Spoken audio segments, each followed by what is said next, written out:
5 berita terpopuler hari ini Kamis 9 Oktober 2025 di Bloomberg Technos Flash 5. Yang pertama, IPO kelar, Boy Thohir langsung exit dari Merdeka Gold atau emas. PT Merdeka Gold Resources Tbk atau emas mencatat perubahan struktur kepemilikan saham yang signifikan usai penawaran IPO pada September 2025 lalu. Porsi kepemilikan publik atau free float melonjak menjadi 29,9% atau senilai 4,85 miliar, naik signifikan dari 1,61 miliar sebelum IPO. Dalam laporan per 30 September 2025, investor Boy Thohir juga tercatat melakukan divestasi. Boy Thohir semula memiliki 905,04 juta saham emas atau 6,21% kepemilikan. Namun setelah IPO namanya tak lagi tercatat sebagai pemegang saham di atas 5%.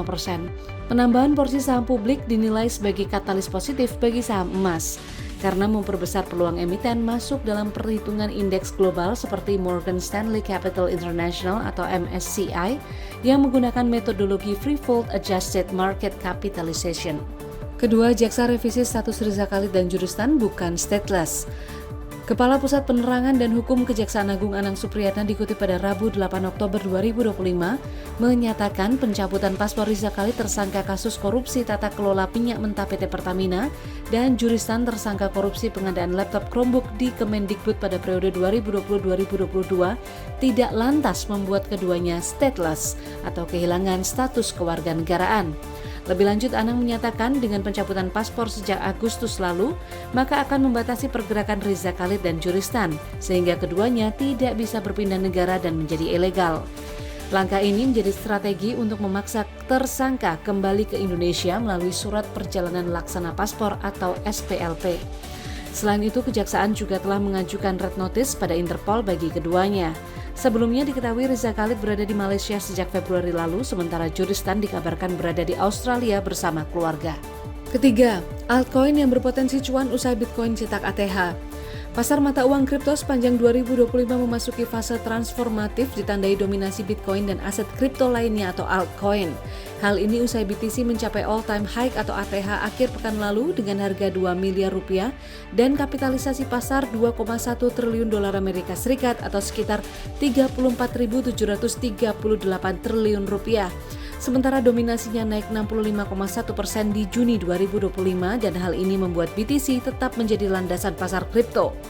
Di sisi lain, altcoin seperti ETH, Solana, hingga Doge dinilai makin populer sebagai utilitas khusus dan pendorong inovasi. Misalnya ETH dengan market cap 289,95 miliar dolar Amerika Serikat atau sekitar 4.804 triliun rupiah telah naik 36% secara year to date, didorong oleh arus masuk ETF dan adopsi institusional menurut Grayscale Research Insight. Dalam laporan tengah tahun CoinPaper, rasio dominasi open interest altcoin tetap di atas 1,4. Perhitungan ini menyoroti potensi imbal hasil yang sangat besar pada alternatif koin digital selain Bitcoin, tetapi juga menyatakan adanya resiko dari penggunaan dana pinjaman untuk meningkatkan potensi keuntungan dari leverage dan perubahan regulasi. Keempat, BBM Pertamina mengandung etanol, ini efeknya ke mesin kendaraan. Pakar bahan bakar menilai penggunaan etanol dalam BBM memiliki resiko tersendiri bagi kendaraan, terutama kendaraan lawas. Meski sejumlah pihak menyebut penggunaan etanol lazim dan bisa meningkatkan nilai oktan.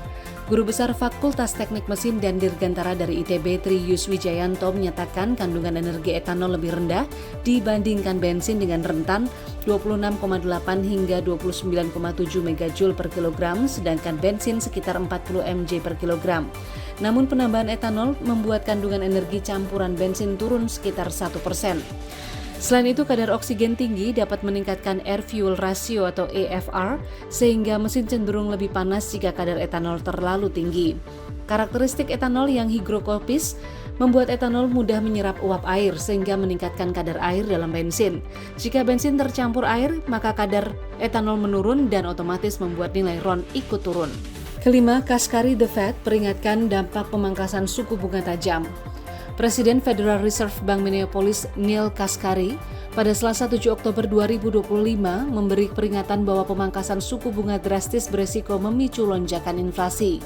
Kashkari menjelaskan bahwa pada dasarnya jika pemangku kebijakan mencoba mendorong ekonomi tumbuh lebih cepat dari potensi pertumbuhan dan kapasitas produksinya, hasilnya justru akan mendorong kenaikan harga di seluruh sektor ekonomi.